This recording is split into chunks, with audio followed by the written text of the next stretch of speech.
नमस्कार दोस्तों, आपका स्वागत है आपकी अपनी क्लास एपीएस नॉलेज क्लास में। आज के इस वीडियो में हम अंतरराष्ट्रीय तिथि रेखा के बारे में बात करेंगे। किसके बारे में बात करेंगे? इंटरनेशनल डेट लाइन के बारे में। देखिए, जो आपके सामने है ये इंटरनेशनल डेट लाइन है, जो कि 180 देशांतर रेखा को बेस मानकर खींची गई है। 180 देशांतर रेखा पर खींची गई है। अब 180 देशांतर रेखा पर ही क्यों खींची गई है? देखिए, पहले हमारी बात हो चुकी है कि भाई ये होगी अपनी पृथ्वी, ठीक है।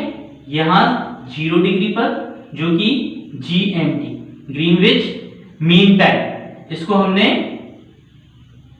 टाइम का निर्धारण करने के लिए डिसाइड किया था, इसको बेस माना था। और अब हम डेट का निर्धारण कर रहे हैं, तो हमने 180 डिग्री देशांतर रेखा का यूज किया है।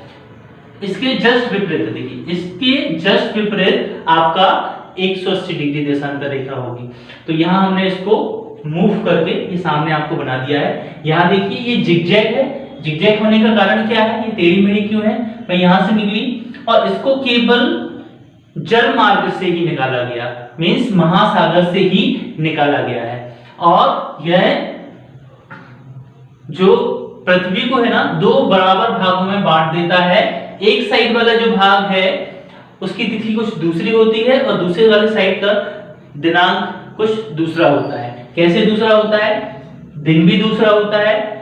भाई यहां पर देखिए, ये तिथि रेखा है, इसकी हम इस साइड जाएंगे। सपोज यहां पर सोमवार है, अगर यहां सोमवार है और इसके इस साइड जाते हैं तो यहां पर क्या होगा? मंगलवार होगा। इस साइड क्या हो रहा है? माइनस हो रहा है दिन, और इस साइड क्या हो रहा है?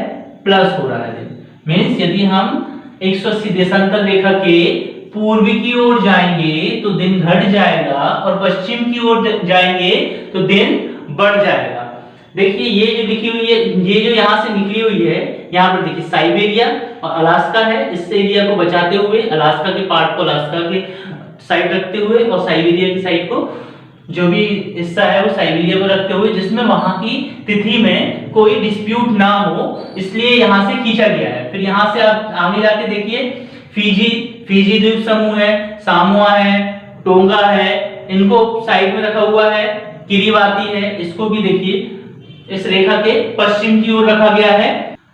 और जो ये अमेरिका का सामोआ है वो अमेरिका के साथ रखा हुआ है। इसलिए ये देखिए, ये साइड है और ये वाला सामोआ इस साइड, ये अलग अलग देश है, ठीक है। तो इसको भाई कहां पर रहना था? इसको जो देशांतर रेखा है उसके पश्चिम साइड रहना था, इसलिए पश्चिम साइड है, ठीक है। इनका व्यापारिक जो लेन देन है वो इस साइड के देशों से होता था, इसलिए इन्होंने अपने आप को पश्चिम दिशा में रखना सही समझा। अब देखिए किरिबाती है, किरिबाती का 1995 में कैरोलिन द्वीप था जो पूर्व में आता था, तो उसको भी 1995 में उन्होंने अपने पश्चिम में अपनी ओर कर दिया, जिसमें उसमें 2 डेट का कंफ्यूजन ना हो।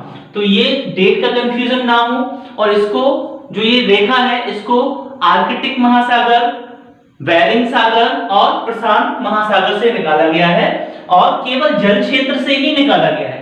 जल क्षेत्र से इसलिए निकाला गया है भाई, एक ही देश में, चलिए ठीक है, सपोज ये कोई देश है, यहां से अगर ये बीचों बीच निकल जाती तो क्या कंफ्यूजन होता भाई? इस ओर सोमवार है, इस साइड मंगलवार होता, ठीक है। यहां पर सपोज 11 तारीख है, यहां 12 तारीख होती, तो कंफ्यूजन है ना, एक ही देश में 2-2 तारीख, तो भाई कंफ्यूज हो जाते देशवासी, और व्यापारिक लेन देन में बहुत प्रॉब्लम आती। इसीलिए इंटरनेशनल डेट लाइन है उसको सागर से गुजारा गया है, ठीक है। केवल जलमंडल से ही गुजारा गया है, जल से गुजारा गया है, महासागर से गुजारा गया है, यही कारण है। तो ये जो बात थी अंतरराष्ट्रीय तिथि रेखा के बारे में, देखिए एक बात को आप ध्यान रखिए। चलिए, जो ये देशांतर रेखा है, सपोज ये जो देशांतर रेखा है, 2 देशांतर रेखा है, इसके बीच की दूरी को क्या बोलते हैं? जो ये बीच का क्षेत्रफल, इसको क्या बोलते हैं? हम गोरे बोलते हैं। और यदि हम अक्षांश रेखा के बारे में बात करते हैं, यदि हम अक्षांश रेखा के बारे में बात करते हैं, तो अक्षांश रेखा के बीच की जो दूरी है, बीच का जो क्षेत्रफल है, इसे हम क्या बोलते हैं? इसे हम क्या बोलते हैं? हम जॉन बोलते हैं। क्या बोलते हैं? जॉन। अंडरस्टैंड? तो ये जो बात थी अंतरराष्ट्रीय तिथि रेखा के बारे में, अंतरराष्ट्रीय समय रेखा टाइमलाइन के बारे में हम पहले ही बात कर चुके हैं, जो कि 0 डिग्री पर है। अगर आप चाहें तो पुराने वीडियो में जाके देख सकते हैं। आज के इस वीडियो में इतना ही। वीडियो को लाइक करना और सब्सक्राइब करना ना भूलें और साथ में बेल आइकन को दबाना ना भूलें। धन्यवाद।